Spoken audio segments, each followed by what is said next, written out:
Gue percaya pribadi, dengan munculnya AI dan berkembangnya teknologi AI ini, bakal banyak banget pekerjaan yang hilang. Dan pekerjaan yang kalian pikir dulunya itu nggak mungkin tergantikan, gue bakal buktiin bahwa itu bisa digantikan. Contohnya apa aja ya? Yang paling simpel kita bisa lihat bahkan scriptwriter, penulis puisi, ya bahkan desainer logo, akuntan pun menurut gue bakal hilang dalam mungkin 5-10 tahun ke depan. I try to convince people to slow down AI, to regulate AI. I tried for years. Gue sempet bikin thread di Twitter terhadap investasi di cryptocurrency. Jadi kalian bisa lihat di sini nih. Ini gue bikin threadnya lumayan panjang. Dan abis itu thread ini gue share di Instagram story gue. Lalu responnya banyak banget yang DM gue bahwa gila, Twitter lu bermanfaat banget. Itu isinya bagus banget dan super informatif. Tapi kalian tahu nggak? Itu bukan gue yang nulis. Jadi Twitternya itu bukan gue yang nulis, tapi itu AI atau chatbotnya OpenAI, yaitu ChatGPT. ChatGPT ini adalah sebuah chatbot yang didevelop sama OpenAI. Dia nge-reach 1 juta user dalam waktu 5 hari. Lebih cepat dibanding Instagram, Facebook, Pinterest, dan Netflix digabungin. Cepat banget dia untuk reach 1 juta user pertamanya. Nah, gue percaya ya dalam 5-10 tahun ke depan, proxy investasi yang terbaik itu justru ada di bidang artificial intelligence. Nah, kita lihat, kan tahun 2020-2021 itu ada tren namanya DeFi atau Decentralized Finance. Ini adalah yang bikin bank itu jadi nggak berguna, semuanya peer-to-peer antara user ke user. Bunganya bisa lebih tinggi, fee-nya bisa lebih rendah. Intinya, hal ini nggak disrupsi traditional finance. Nah, kita lihat juga internet pada awal munculnya era internet itu merevolusi distribusi informasi, di mana orang dulu susah cari informasi, harus lewat kertas, harus lewat brosur, sekarang bisa diakses lewat klik di internet. Nah, ini adalah era yang baru. Kalau internet itu dengan distribusi informasi, yang dilakukan apa? Memperluas pekerjaan. Jadi pekerjaan yang tadinya nggak bisa remote, jadi bisa remote. Orang bisa lewat Zoom, orang bisa lewat Google Meet. Orang yang kerjanya itu nggak usah ketemu face to face tuh udah bisa. Kerja di Indonesia tapi tinggal di Jepang, kerja di Jakarta tapi tinggalnya di Bali. Itu yang dibikin sama akses dari internet. Justru memperluas lapangan pekerjaan. Sedangkan yang dibuat sama AI ini berbalik dengan internet. Bukan memperluas, tapi mempersempit lapangan pekerjaan. Dan di sini gue ngelihat disrupsi paling besar yang akan terjadi dalam sejarah manusia. Kalian bayangin kalau semua pekerjaan udah digantikan dengan artificial intelligence dengan lebih efisien, lebih murah, dan lebih cepat ya. Jadi nggak perlu orang lagi. Satu AI bisa kerjain yang dikerjain sama 1000 orang dengan lebih cepat dan lebih efisien. Istilah pertama artificial intelligence ini pertama disebut oleh college professor John McCarthy tahun 1956. Mereka adalah sekelompok saintis yang mengeksplorasi kemungkinan terciptanya mesin yang bisa berpikir ini. Pada 1943, sejarah awalnya, Warren dan Walter Pitts mengeluarkan paper tentang logical calculus dan juga konsep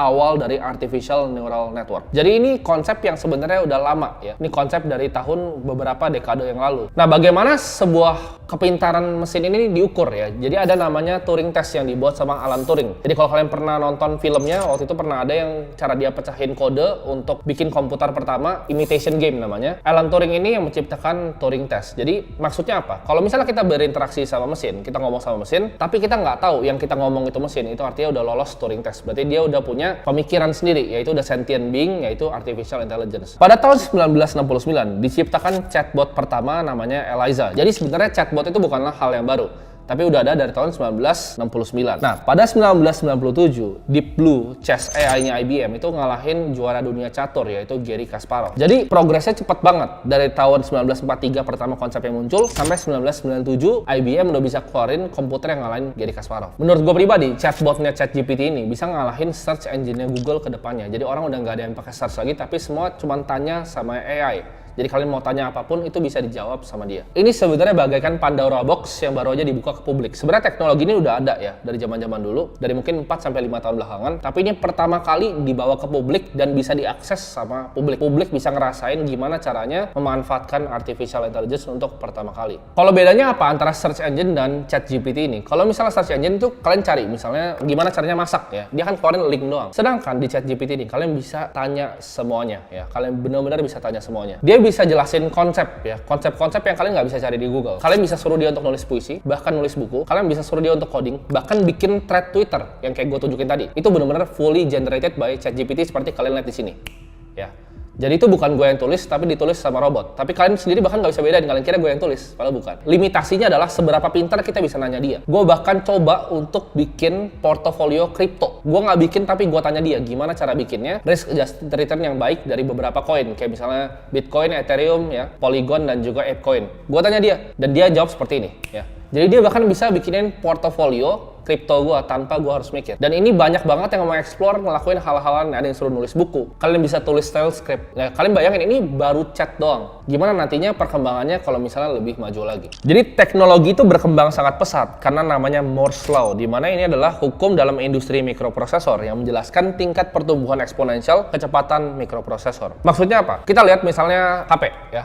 Kita lihat HP satu dekade lalu, mungkin baru keluar ya, BlackBerry ya kan. Sebelumnya bahkan Nokia yang kita cuma bisa main ular. Sekarang kita bisa main Mobile Legends di iPhone. Gak terlalu jauh, tahun 2013-2014 itu baru keluar iPhone berapa? Ya, sekarang udah iPhone misalnya 13, 14, ntar 15, 16, 17. Kalian bisa bayangin gak sih, seberapa jauh dalam satu dekade itu transformasi teknologi. Nah menurut gua, AI sekarang itu masih kayak Nokia zaman dulu. Jadi mungkin aplikasinya belum banyak dan belum banyak yang ngerti cara pakainya. Tapi nanti 10 tahun lagi, misalnya ChatGPT ini udah versi yang ke-100, itu pasti udah sampai titik di mana itu super intelligence. Jadi pintar banget, kalian bisa tanya apapun. Bahkan kalian mungkin bisa tanya gimana caranya bikin bisnis ya. Dia langsung jabarin semua. Kalian tuh bahkan bisa bikin landing page ya. Kalian bikin copywriting, semua bisa pakai AI ini. Menurut gua ya, kalau sekarang kita punya limitasi ya, limitasi untuk berinteraksi dengan AI ini. Dengan apa? Dengan kecepatan kita mengetik dan kecepatan kita mungkin berbicara kalau dia punya speech recognition. Tapi kedepannya yang gua lihat adalah gimana caranya langsung disambungin sama otak kita. Yaitu yang sedang dikerjakan oleh Elon Musk ya di Neuralink ya. Jadi gimana caranya nge-bridge. Karena kalau kita cuma ngomong atau kita cuma ngetik, itu bagaikan sedotan yang kecil. Sedangkan kalau kita bisa tuangin isi pikiran kita, itu kayak highway informasi. Nah, itu yang sedang diciptakan oleh Neuralink. Menurut gua sekarang, edukasi tradisional ya, sekolah, kuliah itu udah rusak semuanya. Ya, menurut gua itu udah nggak berguna sama sekali. Di titik di mana ChatGPT ini keluar, sekolah itu udah nggak ada gunanya lagi. Kenapa sebenarnya? Karena sekolah itu justru ngetes kita untuk menghafal, bukan critical thinking. Jadi sekolah di Indonesia itu nggak ngajarin kita tentang mikir secara kritis, tapi disuruhnya ngafal. Jadi ini sejarahnya kenapa dan lain-lain. Itu kalian tinggal tanya semuanya. Jadi ChatGPT ini dipakai sama semua anak-anak di dunia untuk nyontek. Lu mau isiin data, Excel, Sheets, lu mau isi esai, suruh tulis apapun dia bisa tulis. Jadi sekarang udah nggak ada gunanya. PR kalian tinggal pakai ChatGPT pasti langsung beres. Cobain aja sendiri. Kalian disuruh tulis misalnya esai tentang ini, kalian suruh dia tulis esainya, langsung jadi kalian copy paste langsung kasih ke guru kalian. Jadi ini ngerusak sistem edukasi tradisional menurut gua.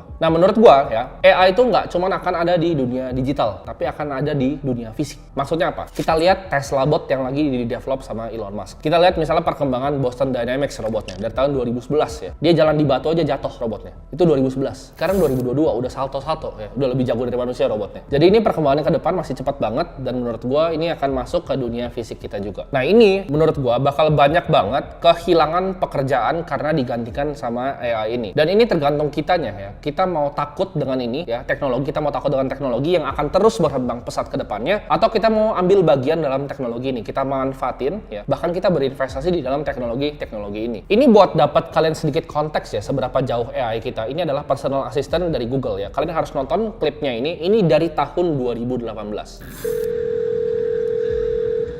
So how can I help you?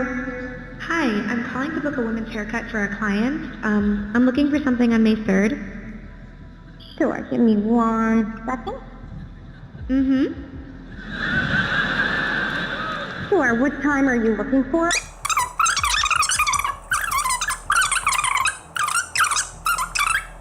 Okay, perfect. So I will see Lisa at 10 o'clock on May 3rd.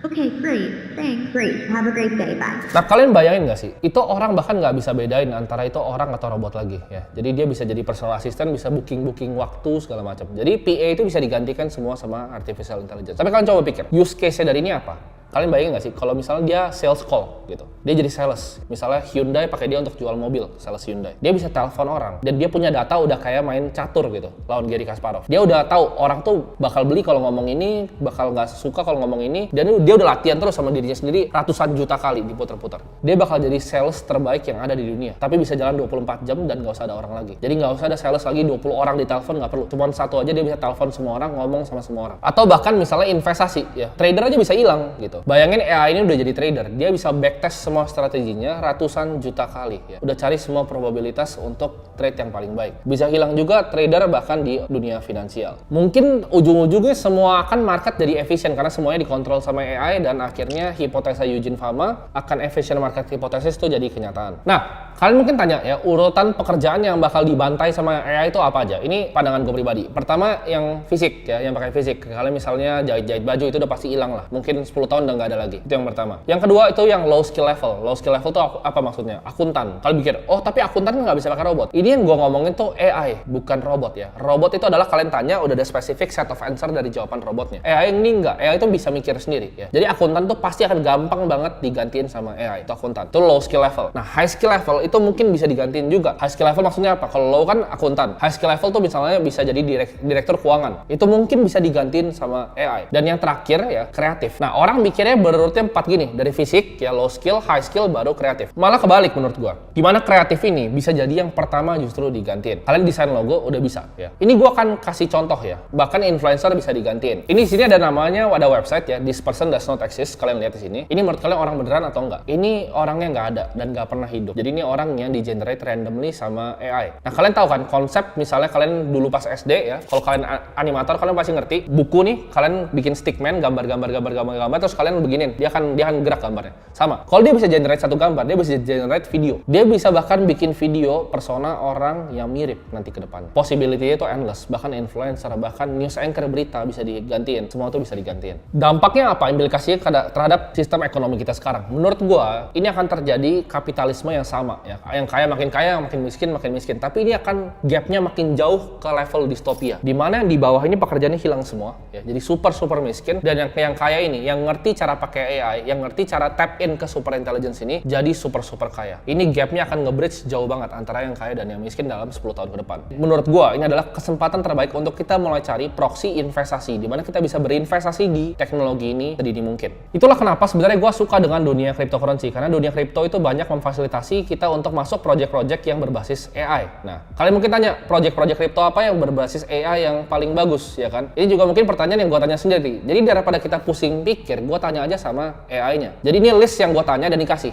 Ini adalah top 5 market cap kripto yang berdasarkan AI. Ini gue nggak tahu project akan bagus ke depannya. Ini yang disarankan sama AI. Jadi kalian mungkin bisa explore, tanya-tanya cara bikin portofolio, cara bahkan belajar apapun lah. Kalian bisa tanya dan kalian coba bisa explore sendiri. Jadi menurut gue, make sure kalian jangan jadi pekerja yang low skill level ya. Kalian harus tingkatin skill kalian biar kalian nggak bisa digantikan sama artificial intelligence ke depannya.